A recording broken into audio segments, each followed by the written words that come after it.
Hi, welcome back to Joe Blogs. In today's episode, I want to talk to you about what's happening in the Chinese economy because problems are continuing. The latest data has now been published for inflation, and it shows that in January, China achieved inflationary growth of 0.5%, which as a consumer, you might be sitting there thinking, well, that sounds like great news. If prices have only gone up 0.5% over the last 12 months, I'd be very happy with that. But from a business point of view, having very low levels of inflation is actually a bad thing. And the Chinese authorities have set a target rate of 3% for the Chinese economy. And 0.5% is a long way short of that figure. And the reason why this is a problem is because if you're a company and you want to pay increased costs, you want to pass on increased wages to your staff and also be able to cover the cost of raw materials that are rising all around the world, you need to be able to increase your prices. And if prices are only increasing by 0.5%, it's very difficult to do that. And so this represents a real issue for China because if it can't get prices up, then businesses will start to stagnate. And that's exactly what's been happening over the past 2.5 years now. So let's start off by looking at what's gone on with inflation. Now, before we go on any further today, I want to talk to you about today's sponsor, Incurring. Something that drives me absolutely insane is spam marketing, whether it be spam emails or spam text messages or the very worst of all, spam phone calls, where people phone you up and try to sell you things that you've got absolutely no interest in buying. Now, the reason why you're hit with so much spam these days is because of data brokers. And this is a huge industry now. Data brokers can take your data when you go online and register for a store card or buy something, and then they can sell your data onto hundreds of different databases. And those databases are then used to hit you with all of the spam. Now, the great news is that if you can find out which databases you're on, you can contact them and have your details deleted. But who's got time to be doing that? Well, the answer to that question is Incurring. Once you sign up with them, they will contact the data brokers and ask for your data to be removed. And as well as cutting out all of those unsolicited phone calls and messages, it will also protect you from cybercrime and identity theft. And the fantastic news is that Joe Blogs viewers can get a 60% discount off an annual plan by going to incurring.com/Joe Blogs or clicking the link in the description below. This chart shows the official movement in prices in China over the past 12 months. And as we've just discussed, the latest data shows that year on year prices have increased by 0.5%. And at face value, that looks like a reasonable outcome compared to what was happening in the previous 4 months. You can see that in August, prices rose year on year by 0.6%. However, in September, it fell back to 0.4%, was 0.3% in October, 0.2% in November, and 0.1% in December. So if you follow that trend onwards, you would have expected prices to have fallen to zero or potentially even into a deflationary situation in January. So on that basis, 0.5% represents quite a remarkable turnaround. However, as with anything when you're looking at graphs and economics and statistics, you need to look into the detail. And if you look at the far left-hand side of this graph, you can see that in January 2024, year on year, prices fell by 0.8%.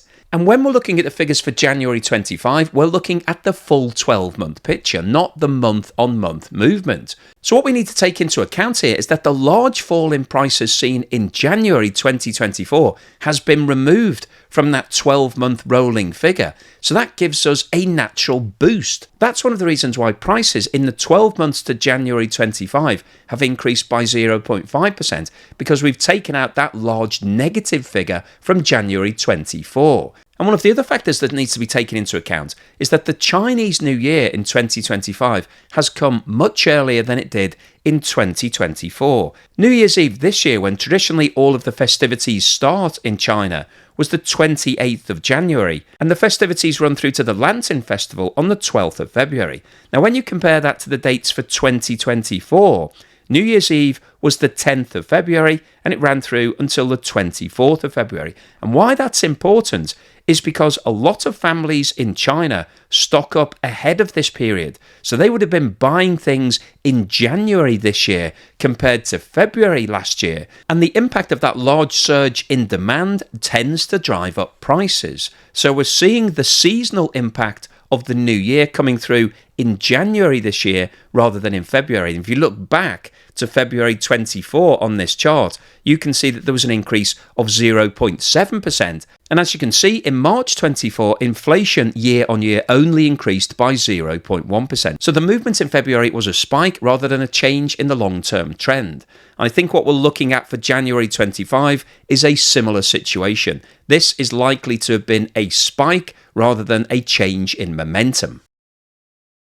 This chart shows the movement in food inflation in China over the past 12 months. And food inflation is something that we always like to look at on the channel because the poorest members of society spend a larger percentage of their income on food, and therefore they are disproportionately impacted when food prices start rising at high rates. And what you can see from this chart is that in January, food prices rose year on year by 0.4%, which was actually lower than the 0.5% for general prices. So what this tells us is that the general rise in inflation in January wasn't being driven by food prices. There wasn't a disproportionate increase in food prices that pulled up overall inflation. In fact, it was the opposite. Food prices rose at a slower rate than everything else in China. And if we take a step back and look at what's been happening over the past 12 months, you can see the problems that Chinese companies are facing. In 6 out of the past 12 months, food prices have actually reduced year on year. And I think it's interesting to note that in August, September and October, food prices started increasing at much higher levels. 2.8% in August, 3.3% in September and 2.9% in October. And interestingly, those rates of increase were broadly in line with the target 3% inflation figure set by the Bank of China. However, as you can see from the past 3 months' data, inflation hasn't been maintained and it's now fallen significantly below that target level of 3%. And once again, if we widen the scale of this chart and have a look at what's been happening over the past 3 years, you can see that in January 24, food prices actually fell by 5.9%. And so when we're looking at the 12-month figure for January 25, we've removed that large fall in prices from the data, so there will be a natural uplift in terms of that figure is no longer dragging down the 12-month rolling data figure. This chart shows the movement in producer prices in China over the past 12 months. And as we've talked about before, producer prices are basically factory gate prices. This is the price of products as they're leaving the factories in China. And what you can see here is that in every single one of the past 12 months, producer prices year on year have been falling.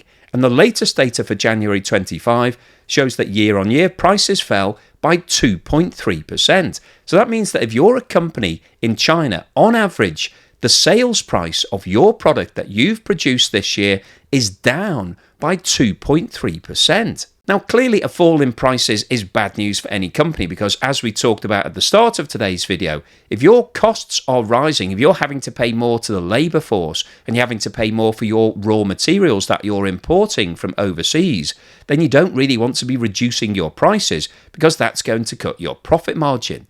But if we widen the scale of this chart and have a look at what's been happening over the past 3 years, you can see that in January 24, so 12 months ago, prices fell by 2.5%. So what we're looking at here is an annual fall last year, and now we're measuring the current prices against last year's prices, and there is an additional fall. So we've got a cumulative impact here. We've got year-on-year falling prices. But actually the situation is worse than that because in January 23, prices also fell by 0.8%. So what we're seeing here are 3 consecutive years of falling prices, and this is an absolute nightmare if you're a Chinese business. And when you take a step back and look at this chart, we've now got 28 consecutive months of falling prices. That is almost 2.5 years that Chinese businesses have had to cope with falling prices on the shelves. And what that means from a business perspective is that profits have been falling for the last 2.5 years in China. And that's one of the reasons why the Chinese economy is in such a dire situation at the moment.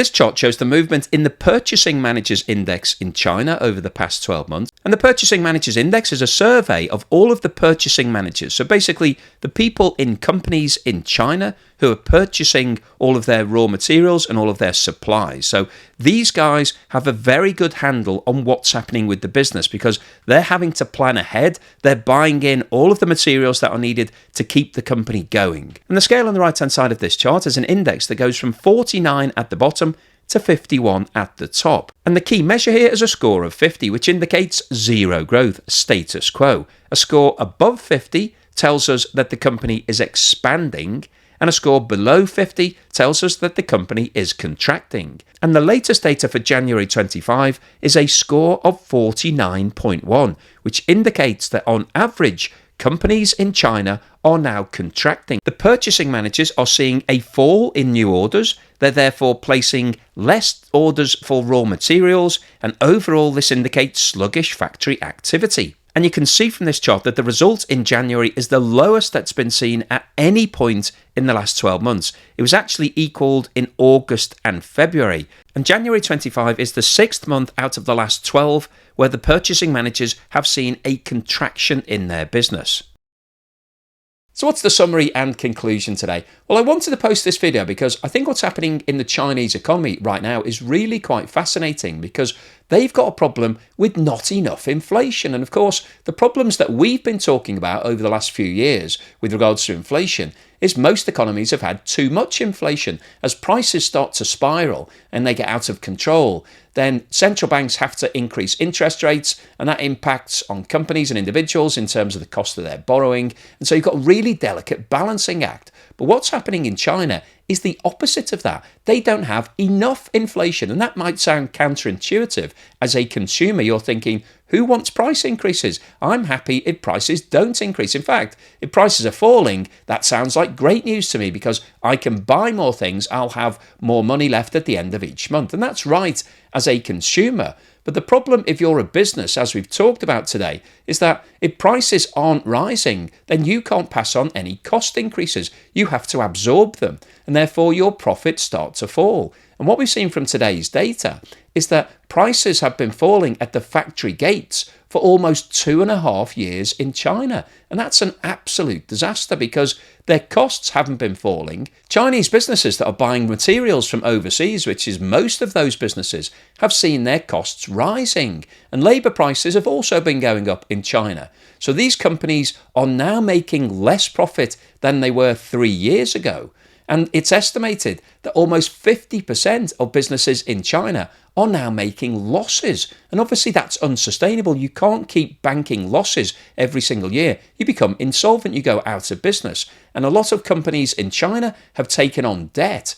And of course, you have to pay that debt back. You've got the obligation to make the interest and the capital repayments. And if your profits are constantly going down, then that means that your leverage is going up. The relative difference between your profitability and your debt increases. And so that increases the risk of your company going bust.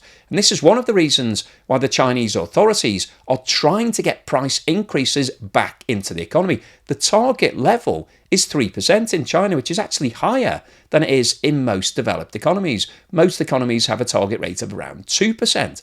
So 3% is actually quite ambitious, and China is a million miles away from that. And in fact, if we look at the data over the past 3 years, it shows for the year ending December 22, inflation was 1.8%. In 23, there was actually deflation of 0.3%. Prices fell by 0.3%.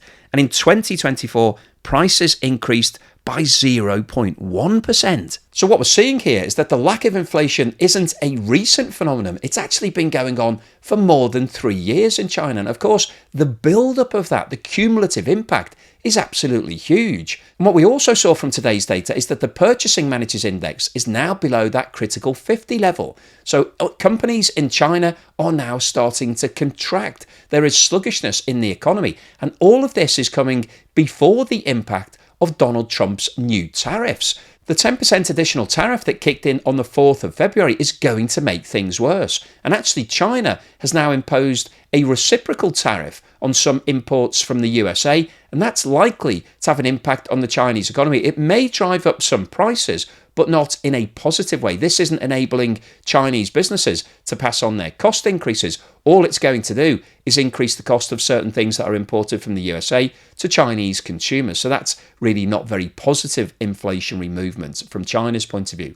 So the overall summary of today's video is that we're continuing to see problems with inflation in China. China is struggling with not enough inflation, and this is causing a major problem for Chinese businesses, and the whole Chinese economy is dependent on those companies making profit. And as they struggle to pass on their price increases, their profits are falling. Some of them are now making losses, and all of this is really bad news for the Chinese economy for 2025. So hopefully you've enjoyed today's video, you found it useful, informative and thought-provoking. If you've liked what I've said, then please give me a thumbs up. Thank you for watching this video all the way through to the end, and here's something to put a smile on your face.